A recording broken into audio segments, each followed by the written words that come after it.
స్వామివారికి యజ్ఞోపవీత ధారణ కూడా ఇప్పుడు జరుగుతుంది. శ్రీ జగదాంబదే అనంతరాశ్రమ సిద్ధ్యర్థం ద్వితీయ యజ్ఞోపవీత ధారణం కుర్యాత్.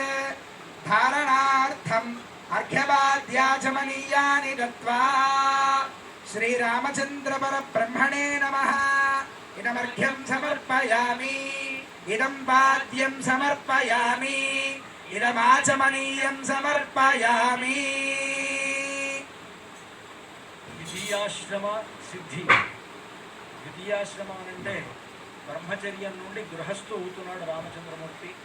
సీతమ్మ వారిని కళ్యాణం చేసుకొని ఆయన ఈనాటి నుండి ఆయన రెండో ఆశ్రమంలోకి, గృహస్థాశ్రమంలోకి ప్రవేశిస్తున్నాడు. అంతా యజ్ఞోపవీతాన్ని స్వామివారికి ధరింపజేస్తూ ముందుగా ఉన్నారు. మన అందరికీ అలా చూపించడంలో ఉద్దేశం ఏమిటి అని అంటే, మనం అందరం స్వామికి ధరింపజేస్తున్నట్లు అనమాట.